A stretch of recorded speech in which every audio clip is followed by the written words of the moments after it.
안녕하세요. 그녀의 북살롱 미셸입니다.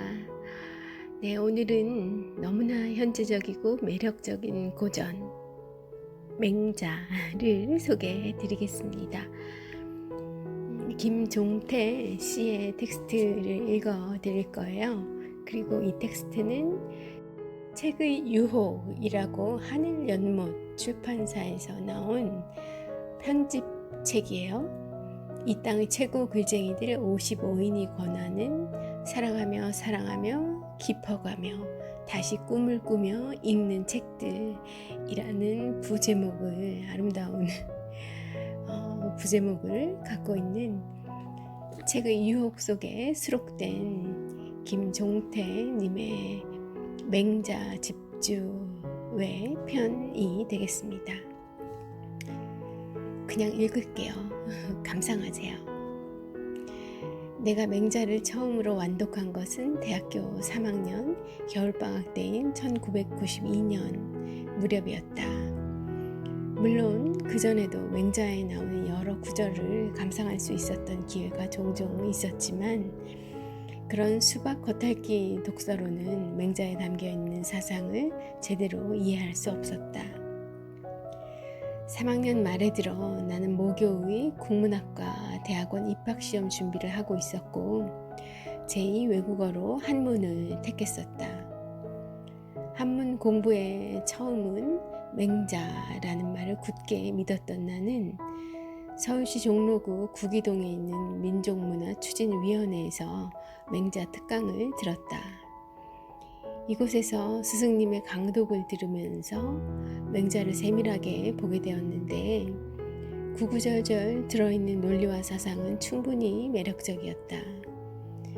대학원 진학 후에도 나는 맹자를 사랑하는 곳이라면 어디라도 서슴지 않고 찾아가 의심스러웠던 구절에 관하여 무슨 새로운 해석이라도 나오는지 촉각을 곤두세우곤 하였다. 아직도 때묻은 고려대 민족문화연구소 편 맹자에는 붉은 물음표가 쳐진 곳이 여러 곳 있다. 약간의 결벽증을 지닌 나는 그 구절을 들고 한문학 전공자를 찾아가 조언을 구하기도 하였으나 맹자는 여전히 완전한 해석을 허락하지 않았다. 네, 여기까지가 김종태 씨가 그에게 맹자가 어떻게 다가왔는지, 어떻게 만나게 됐는지, 그리고 맹자에 대한 그의 사랑을 잘 알 수 있는 그런 부분이고요. 이어지는 부분들은 맹자, 고전 맹자 속에 담겨 있는 이야기들 중심으로 기술이 되어 있습니다. 맹자는 공자가 죽은 지 약 200년 후인 BC 370년 추나라에서 태어났다. 그의 집은 무척 가난하였으나 그의 어머니의 교육열은 대단했다. 맹모 삼천지교와 맹모 단기지교의 고사를 보더라도 그가 얼마나 엄격하고 철저한 교육을 받고 자라났는지 짐작해 볼 수 있다. 맹모 삼천지교는 어렸을 때부터 너무나 많이 들었어서 익숙하죠. 또 그렇게 교육열이 강했었구나 그 옛날에. 그런데 우리가 좀 잊고 있었던 것은 그 시대가 BC 370년경이라는 거예요. 어마어마하죠. 그 옛날 시대적으로는 플라톤이 살았던 그 시대와 좀 가까운 것 같아요. 그런데 서양에서도 또 중국에서도 동양에서도 그 시절부터 이렇게 배움에 대한 갈망들이 컸었고 그걸 또 추종하면서 배움을 추종하면서 일생을 보내는 그런 사람들이 많이 있었구나. 그 사이에 2300~400년 가까이 이렇게 흘러오고 있지만 본질적인 인간의 삶에 있어서는 사실 크게 변한 게 없구나 하는 걸 알 수 있습니다. 무려 2300~400년이에요. 한 30~40대 정도의 조상을 거슬러 올라가면 거의 다 만나지는 거 아닐까, 뭐 이런 생각을 문득 해보면서요. 그 사이 인류가 이루어낸 이 문화, 문명이 엄청나구나 하는 생각도 또 좀 들고요. 자, 또 너무 삼천포로 갑니다. 다시 돌아와서 맹모 단기 지교는요, 저는 조금 잊고 있었어요. 맹자의 어머니가 아들이 공부를 중단하고 집으로 돌아왔을 때 완성되어 가던 배를 칼로 자르면서 학업을 중도에서 그치지 말라고, 이 완성되어 가던 배를 칼로 자르는 것과 너가 학업을 중도에서 그치는 것이 같다라고 아들에게 보여줬던 그 아들을 깨우친 이야기도 유명하죠. 맹모가 대단했던 것 같아요. 맹자도 대단하지만 그 어머니의 그 아들이 나올 수 있지 않았나 싶습니다. 자, 파란만장했던 전국시대를 살다간 맹자의 삶은 평탄하지 않았습니다. 이때는 진, 초, 연, 제, 조, 위, 한 등의 나라가 물고 물리는 전쟁을 거듭하던 비참한 시기였죠. 춘추전국시대, 그 전국시대에 살았던 거예요. 이런 난세에 영웅이 난다고 했던가, 맞죠? 그는 도탄에 빠진 백성들을 구원할 사상을 펼쳐서 천하의 평화를 이루겠다는 포부를 가지고 평생을 보내겠다 다짐합니다. 이 시기는 정치와 경제뿐만 아니라 사상의 흐름 역시 아주 혼란한 양상을 보여주었었죠. 우선은 공자의 인해설과 수신제가 치국 평천하를 주장한 유가가 있었고요. 그리고 겸해설, 겸리주의, 그리고 비전론을 주장한 묵가가 있었죠. 또 자기만을 사랑하자는 그런 귀야설을 주장한 양가도 있었어요. 이 양가의 사상도 나름대로의 지지 기반을 얻고 있었고요. 여기에 보태어서 허행의 무정부주의와 고자의 성무선 무불선설도 앞서의 세 가지 사상보다는 약하지만 나름대로의 세력을 지니고 있었습니다. 이 중 맹자에게 가장 많은 영향을 준 것은 유가 사상이었죠. 그러나 이 시기 귀족 계급이 와해되면서 귀족의 지지를 가장 많이 받았던 유가는 관원상제의 의식만을 내세우면서 지나치게 형식화되고, 그러므로 인해 점점 그 세력을 잃어가고 있었죠. 맹자는 공자에게서 사숙했으므로 공자의 직접 제자라고는 할 수 없어요. 그는 당시의 제자백가의 사상을 흡수하는 동시에 공자를 극복하려는, 공자를 넘어서는 사상을 추구했습니다. 맹자는 공자보다 현실주의적인 측면이 더 강했고요. 그는 인간의 근원적 마음의 문제에도 관심을 기울인 동시에 백성의 삶을 구휼할 수 있는 방법을 제도적 차원에서 구체적으로 역설하고 있습니다. 맹자의 사상은 크게 두 가지로 나누어 볼 수 있어요.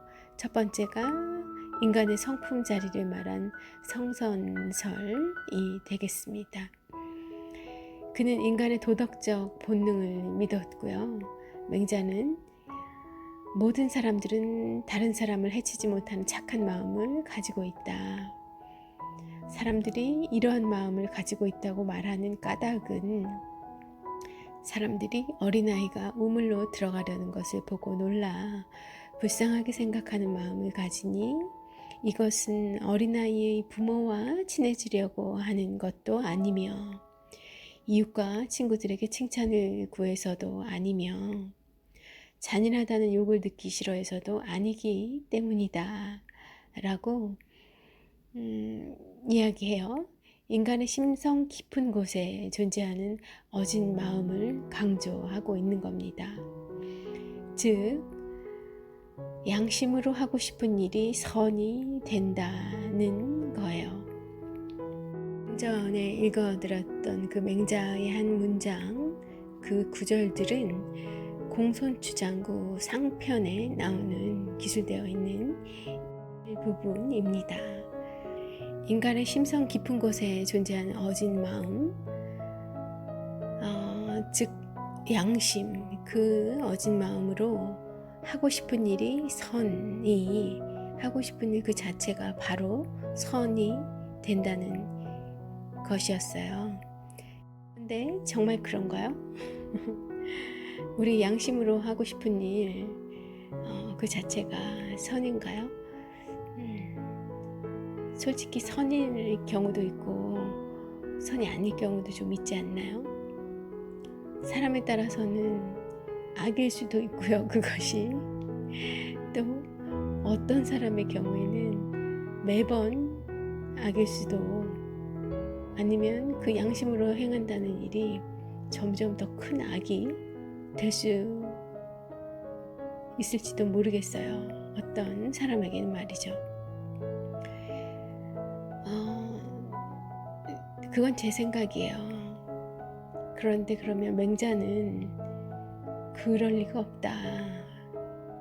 양심으로 하는 일이 선이 아닌 사람은 있을 수 없다. 만약에 그게 선이 아니라고 하면 그건 양심으로 행한 일이 아닐 것이다. 그런 입장이었다는 거잖아요. 또 그렇기도 하고요. 맹자의 더 많은 다른 내용들을 이해를 하고 공부를 하다 보면 알게 된다고도 하더라고요. 무엇을 알게 되느냐?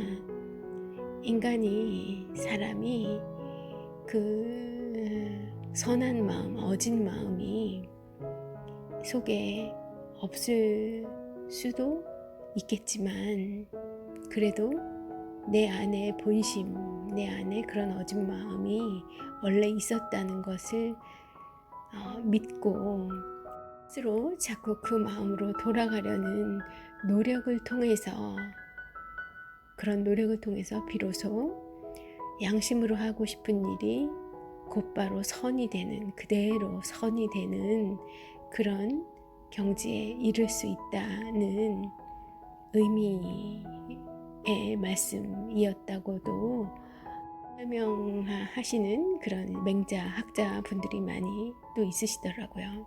이왕이면 인간 안에 그런 좋은 심성이, 악한 마음보다는 그런 좋은 심성이 우리에게 있었다 하는 사실을 믿고 그것을 바라보고 그것을 추구하면서 살아가자.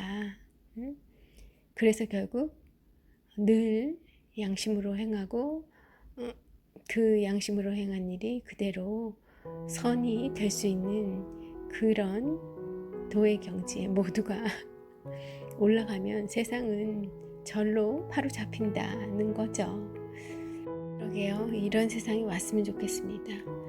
들은 다 그렇지 않게 하는데 나 혼자 양심으로, 나 혼자 선으로 행할 때, 그런 일이 반복될 때 나의 미래가 불안할 것 같아서 우리는 그런 마음이 들어도, 그렇게 하고 싶어도 맹자의 성선설에 기반한 그런 삶을 꾸려가기 어렵잖아요. 만약에 모든 사람들이 다 그러하다면 양심으로 행하고 그것 자체가 선인 경우가 대부분인 그런 상태에 모두가 이른다면, 그런 나라에 산다면 내가 선을 행하도 그러면서도 마음 한편에 왠지 나만 손해를 보게 될 것 같은, 나만 당하는 일이 생길 것 같은 그런 불안감이 없을 텐데 말이죠. 네, 이런저런 생각이 들어서 말씀드려봤고요. 다시 좀 이어갈게요. 맹자는 사람이 배우지 않고 할 수 있는 것을 양능이라 하고 생각하지 않고 알 수 있는 것을 양지라 하여 양능과 양지는 인과 의로 연결되어 이 인과 의는 이 세상 어디서든 서로 통할 수 있다고 하였다. 맹자에 의하면 사람이라면 누구나 요순시대의 요황제, 순황제와 같은 성인이 될 수 있는 기질을 타고난 거죠. 그러나 나에게 있는 사단, 인의예지, 이 사단을 다 넓혀서 채울 줄 알면 마치 불이 처음 타오르며 샘물이 처음 솟아나오는 것과 같을 것이니 만일 능히 이것을 채운다면 좋게 넓은 바다를 보호할 수 있고 만일 채우지 못한다면 자신의 부모도 섬길 수 없을 것이다 라고 공손추장구 하편에서 이런 말씀을 하고 있어요. 어진 마음, 착한 마음, 선한 마음을 우리 본성으로 가지고 태어나지만 그렇지만 나에게 있는 인의 예지를 넓히고 채우고 인의 예지를 키우는 그런 삶을 살지 않는다면 그렇다면 자신의 부모도 가장 가까운 부모도 섬기지 못하게 될 것이다. 그렇지만 그 인간의 좋은 본성을 선한 마음, 어진 마음을 가지고 인의 예지를 닦아 나가다 보면 넓은 바다를 보호할 수 있을 정도의 그런 힘이 생길 것이다 라는 거죠. 맹자의 주장에서 알 수 있듯이 이 착한 본성을 더욱 발현시키기 위해서는 피나는 노력, 즉 자기 수양이 있어야 했던 겁니다. 우리는 이 뒷부분의 얘기들은 조금 맹자하면 바로 떠오르는 그런 개념은 아니에요. 그저 성선설, 사람은 본디 착하다, 어진 마음을 가지고 있다, 우리 안에 그런 본성이 있다라는 부분만이 조금 강조되어 있는 건데요. 정말 그 양능, 양지의 수준에 가려고 한다면 엄청난 자기 수양이 있어야 하는 겁니다. 그런데 자기 수양을 엄청 하기만 하면 그런 정말 탐이 나는 경지, 양능, 배우지 않아도 알 수 있고 생각하지 않고도 알 수 있고 그리고 내가 하고 싶은 일이 곧 선한 일이고 그런 경지에 누구나 다 오를 수 있다는 거죠. 네, 여기까지가 맹자의 성선설에 대한 소개를 드렸어요. 다음으로 두 번째 맹자의 사상으로 넘어가 보겠습니다. 바로 민본주의예요. 민본주의는 성선설과 잘 통하는 또 그런 맥락에 있는 정치 철학이라고 할까요? 생활 철학이라고 해야 할 것 같기도 하고요. 잘 모르겠네요. 예. 어쨌든 민본주의는 성선설과 잘 통합니다. 성선설에 기반을 하고 있다고 보면 되세요. 백성이 모두 성인 군자가 될 수 있는 자질이 있으므로 군주는 백성을 하늘 받들듯이 존중해야 한다는 거죠. 임금의 고깃간에는 살찐 고기가 있고 마국간에는 살찐 말이 있으면서 백성들은 굶주린 기색이 있고 들에 굶어 죽는 시체가 있다면 이것은 짐승을 시켜서 사람을 잡아먹게 한 것이다 라고 양해 왕장구 상편에 기술하고 있고요. 이렇게 역설하면서 민본 정치의 기본은 백성의 의식주를 안정시키는 일이라 한 점은 맹자 사상의 실용주의적 측면을 부각하고 있습니다. 나아가 백성들이 안정적인 재산을 소유하면 변하지 않는 마음을 유지하여 나라가 잘 다스려질 수 있다고 했어요. 이런 주장, 맹자의 주장과 맥이 닿아 있는 것이 요즘에 다시 대두되고 있는 전국민 기본소득제와 좀 맥이 닿아 있는 것 같죠? 기초생활과 행복 추구권에 대한 권리가 이런 전국민 기본소득제 이런 거를 통해서 조금 법적으로 구현될 수 있는 게 아닌가, 실제적으로 예외 없이 구현될 수 있는 것이 아닌가 하는 생각이 저는 요즘 들더라고요. 그런데 이 맹자 텍스트에서 나아가 백성들이 안정적인 재산을 소유하면 변하지 않는 마음을 유지하여 나라가 잘 다스려질 수 있다고 하였다라는 맹자의 주장을 접하니 참 맹자 선생님이 땅속에서 웃으시겠다. 이제야 내가 편히 눈을 감겠군 하실 것 같은 생각도 좀 해보고요. 맹자의 민본주의와 오늘날의 민주주의는 비슷한 점이 많지만 또 다른 점도 조금 있다. 다른 점 하나를 찾는다면 맹자 시대의 통치자가 세습이나 정복을 중심으로 권력을 잡았던 것과는 달리 현대 국가의 통치자는 선거에 의해 선출된다는 사실이다. 맹자는 백성을 잘 다스리지 못하는 군주는 쫓겨나야 마땅하다고 하였다. 백성이 가장 소중하고 사직이 그 다음이고 군주는 가장 비천한 것이다. 그러므로 백성의 마음을 얻는 이는 천자가 되고 천자의 마음을 얻은 이는 제후가 되고 제후의 마음을 얻은 이는 대부가 된다. 백성의 마음을 얻지 못한 천자는 존재할 수 없으며 군주가 군주답지 않으면 갈아치워야 한다. 이는 당시의 사회적 맥락에서 보면 혁명과도 같은 생각이었다. 맹자의 사상은 왕을 높이고 오랑캐를 정벌할 것을 주장한 공자 사상보다 훨씬 더 진보적이고 발전적인 것이라 할 만하다. 제가 서두에 오늘 낭독해드릴 책을 이렇게 소개했었잖아요. 너무나 현재적이고 매력적인 고전 맹자라고요. 이 문구가 너무나 잘 맞는 정말 현재적이고 우리와 지금의 시대, 특히나 이 코로나 이후에 더 와닿게 되는 그런 맹자의 사상이 아닌가 합니다. 맹자를 공자의 버금가는 성인이라 하여 아성이라 하면 버금가는 성인이죠. 이 아성으로 칭하지만 맹자는 결코 공자의 단순 계승자이거나 맹목적인 추종자가 아니었어요. 그는 전쟁과 기아 속에서 도탄에 빠진 백성들을 살리기 위하여 수많은 나라를 방문하여 그 나라의 군주와 면담하였었고요. 그러나 맹자의 사상은 어느 나라에서도 받아들여지지 않은 채 그는 정처 없는 길을 떠돌아 다닐 수밖에 없었습니다. 어쩌면 공자의 경우와도 비슷하네요.